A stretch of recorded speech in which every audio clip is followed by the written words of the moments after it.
kuat itu level terkuatnya itu saat kita sudah bisa melepaskan doa ke orang lain juga. Itu menarik sih Pak, karena ya tadi kita kuat saat kita bisa memberi kasih ke orang Ya, yang menyakiti. jadi kuat, orang itu disebut kuat ketika punya kemampuan untuk melakukan kejahatan, punya kemampuan untuk melakukan pembalasan, tapi dia tidak lakukan. Itulah orang yang disebut kuat. Ya. Dan satu lagi saat tadi pengampunan itu kan seperti fondasi gitu ya Pak. Ya. Fondasi untuk segala hal ke depannya. Salah satunya harapan kita ke depannya agar menjadi lebih baik dan lain sebagainya. Karena kalau kita masih simpan dendam, masih simpan tadi ya dengki, sakit hati, harapan kita untuk ke depannya pun jadi kayak berantakan. Jadi kayak rasanya, orang estafet, lari estafet. Iya, ya. Kalau masih banyak beban yang menggelayut dalam hidup kita, ya kita nggak akan maksimal dalam mencapai masa depan. Ke depan, betul. Ya. Karena banyak beban yang tadi gendoli. Ya. Betul.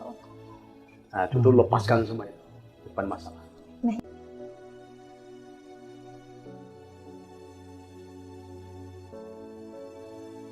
Kalau misal ada istilah orang-orang itu tidak sesuai harapan, itu sebenarnya bagaimana? Sebetulnya bukan tidak sesuai harapan, belum sesuai harapan. Artinya harapan tadi kan, atau mungkin dia kurang konsisten dalam berharap tadi. Karena banyak orang itu sering pindah-pindah harapannya, fokusnya. Dia berharap ini belum selesai, udah ganti lagi. Harapan yang baru, ini belum, masih berproses, pindah lagi kan ini kan. Nah, gimana mau jadi?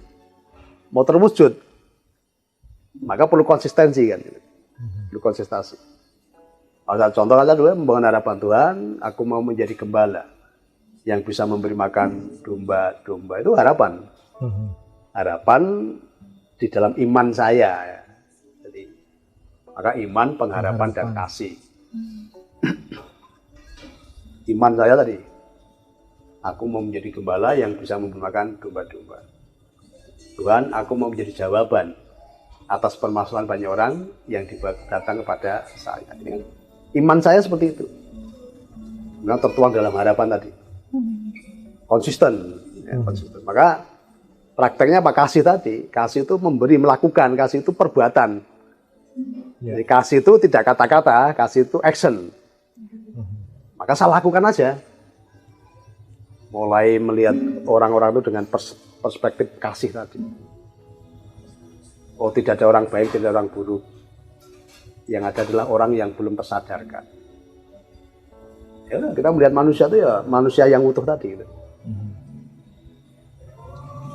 Oh, ini orang-orang yang dikirim saya, yang orang-orang yang belum dalam tanda kutip belum mencapai kesadaran, dikirim ke saya untuk saya bisa mendampingi. Praktek kasih tadi. Ya.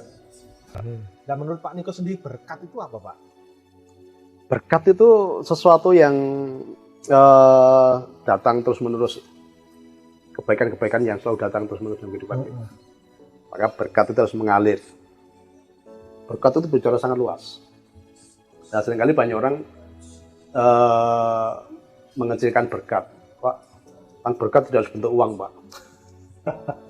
Ya. Berkat itu semuanya. Kalau kita bicara berkat itu ya ada uang di situ, ada kesehatan di situ, ada kebaikan-kebaikan di situ, ada keberuntungan-keberuntungan di situ. Karena berkatnya Tuhan itu tidak terbatas. Atau kadang pilih-pilih, Pak. Nah, betul. Jadi berkat itu yang sesuai dengan keinginannya itu. Betul, Ya. itu. Tuhan berkati saya tapi dipilih-pilih. Dipilih-pilih kan itu kan. Yang tidak sesuai nanti tidak dianggap berkat. Tidak ada berkat ya. Atau udah dikirim berkat tapi karena nggak sesuai, wah kok kayak gini sih, ngeluh. Iya. Kan gitu kan. Sungut-sungut. Nah, kita bicara yang general dulu aja, yang umum.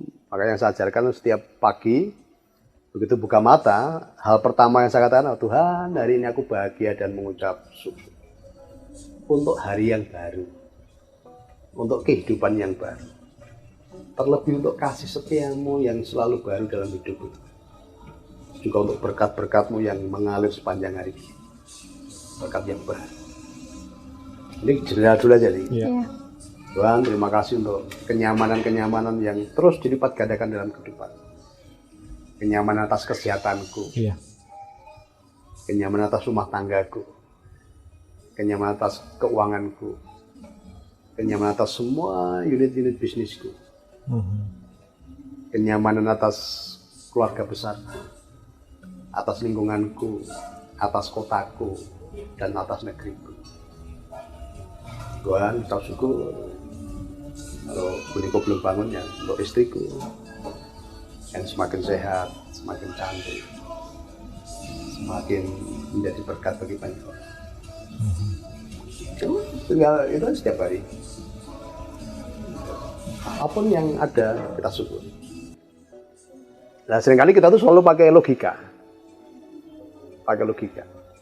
Dan logika itu yang mematikan iman Ya, itu tadi. mematikan pembatasan, limit, portal.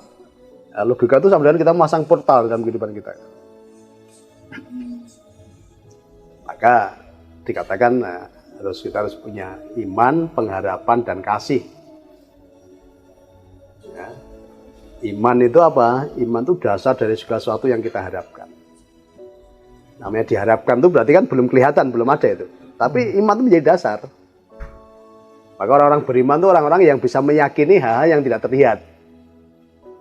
Nah, sekarang ini kan terbalik. Orang yakin kalau lihat dulu masalahnya. Ya, Lihat betul. bukti dulu kan. Gitu loh. Betul. Padahal orang yang beriman, namanya orang beriman itu dia meyakini hal-hal yang tidak kelihatan. Maka iman dikatakan apa? Dasar dari segala sesuatu yang kita harapkan dan bukti dari segala sesuatu yang tidak kita lihat. Maka iman hubungannya dengan harapan tadi. Namanya harapan itu kan belum kelihatan, belum ada. Oke. Maksudnya berharap dengan yang sudah ada, gitu kan? Namanya berharap itu berarti sesuatu yang belum ada.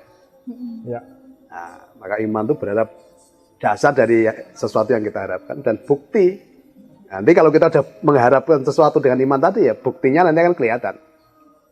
Karena dia akan menjadi bukti dari sesuatu yang tidak kita lihat. Nah selama ini banyak orang terbalik. Lihat dulu baru Percaya. ya, kamu nggak akan pernah mendapatkan hal besar. Justru kalau bisa berharap itu ya hal yang belum pernah ada kalau bisa. Ya, nanti akan dibuktikan, nah, kalau dibuktikan baru orang wow, gitu.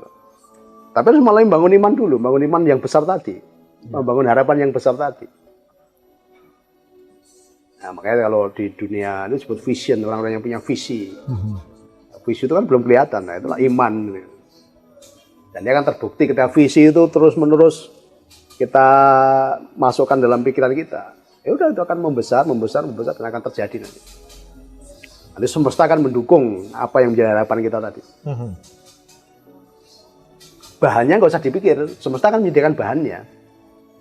Selama kita sudah konsisten membangun harapan tadi, apalagi harapan itu tujuannya untuk kebermanfaatan banyak orang, udah semesta itu menyediakan bahannya, nggak usah dipikir caranya. Gitu. Ada istilah apa? Talis takung, alam semesta akan mendukung. Ya. Mimpi-mimpimu tadi kan, nanti kan menjadi bukti tadi kan, dibuktikan nyata, menjadi nyata. Jadi dicipta dulu di alam imajinasi, di dalam harapan tadi, nanti akan wujud dalam kehidupan nyata. Jadi semua karya-karya besar itu semua dulu dicipta dulu dalam harapan tadi, dalam imajinasi tadi. Tanpa ada orang yang berharap nggak akan pernah terjadi. Tapi apa Pak bedanya harapan dengan ekspektasi? Sebetulnya hampir sama sih ya. Ekspektasi, harapan itu sebenarnya kan sesuatu yang kita create dulu. Betul. Di alam imajinasi kita, di alam mimpi kita. Jadi semua yang ada di dunia ini kan dulu tidak ada menjadi itu karena di-create dulu di alam imajinasi, di alam harapan tadi gitu. Nah, kalau harapan itu dia akan konsisten dibangun terus menerus. Dan imajinasinya akan semakin jelas gitu loh. Yeah. Semakin jelas ya tadi nanti ada semesta akan mendukung tadi. Jam harapan juga dibangun bagaimana cara mencapai ini. Okay. Ya. Nah, nanti semesta akan mengirimkan orang-orang yang kadang punya satu harapan yang sama, bahan-bahannya pun juga disediakan oleh semesta kan gitu. Fenomena yang sering terjadi juga itu di anak-anak muda ya Pak. Tadi sering putus harapan, sering mereka merasa kalau apa yang mereka harapkan, apa yang mereka rencanakan itu tidak terjadi. Lalu mereka banyak melampiaskannya akhirnya ke banyak hal yang mungkin jadi kurang baik gitu. Ya. Nah itu mungkin kalau dari Pak Niko sendiri bagaimana Pak menanggapinya? Sebetulnya bukannya putus harapan ya, jadi hanya kurangnya semangat dan ketekunan saja. Ya.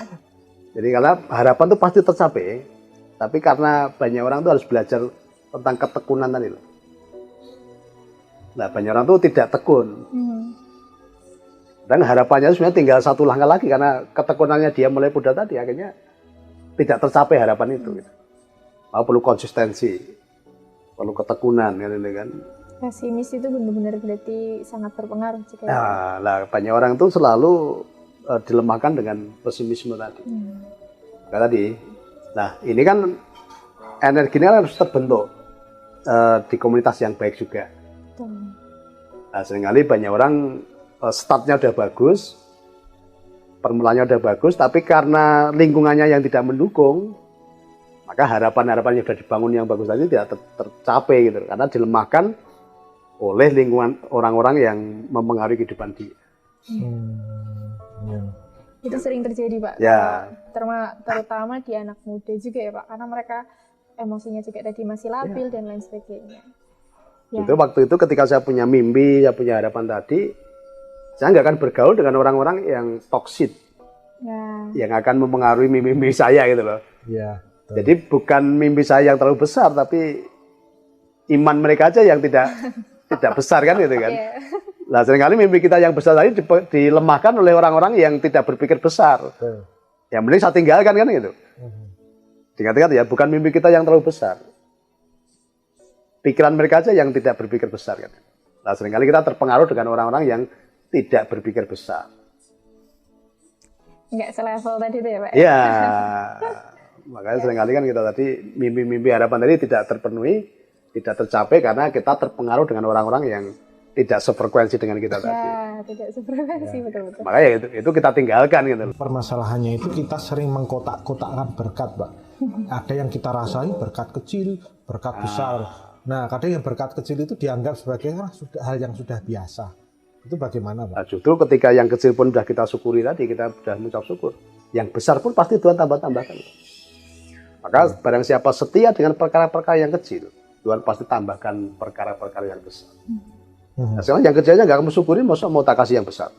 Betul. Justru dimulai yang kecil dulu gitu. Nah, kalau kita sudah setia dengan yang kecil tadi, yang besar pun pasti Tuhan tambah-tambah. Saya pun dulu pernah mengalami ketika di dalam dompet waktu itu tinggal ada uang 1 lembar gitu. Udah langsung syukuri. Tuhan, terima kasih Tuhan untuk uang ini. Aku bersyukur. Uang ini bisa aku pakai sepanjang hari ini. Aku nikmati berkat-Mu. Saya melihat yang ada, bukan melihat yang tidak ada. Kalau melihat yang tidak ada, kita mengeluh nanti. Betul. Jadi kita mensyukuri yang ada, masih ada tadi. Jadi ketika saya bersyukur itu, saya nggak perlu meminta. Oh, besok Tuhan kirim. Dan pernah suatu saat, saya masih ingat waktu itu, pertahanan terakhir di rumah tangga saya, itu tinggal ada beras. Lauknya udah nggak ada itu. Terus kami setiap pagi ada misbah doa dengan istri, penyembahan tadi. Hanya menyembah aja, ketemu Tuhan hanya menyembah aja, nggak meminta. Memuji aja, memuji.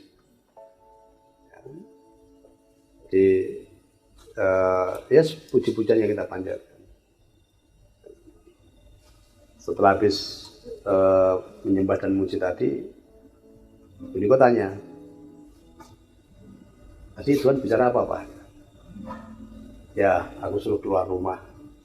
Nanti ada berkat yang disediakan Tuhan. Tinggal beras saja. Nah, begitu saya keluar rumah, di tengah jalan tuh ketemu kakak tingkat saya. Dia ngomong gini, Mas Pras, sorry, sudah 3 hari yang lalu Tuhan bicara sama saya untuk memberikan berkat ini ke Mas Pras. Tapi saya tidak tahu. Nah, Tuhan sebenarnya sudah bicara sama dia 3 hari yang lalu. Nah, kemudian waktu itu saya dikasih uang, waktu itu masih 50.000 Pak Harto yang baru itu. Banyak lembar. Banyak lembar. Tapi saya tidak meminta lagi. Saya mensyukuri apa yang masih ada. Mensyukuri, betul. Percaya, bersyukur, memang model yang... Iya, tidak meminta. Karena Tuhan sudah, ternyata Tuhan sudah sediakan 3 hari yang lalu. Lewat anaknya tadi, karena dia tadi udah minta maaf saya karena tidak taat. Masih nahan itu. Jadi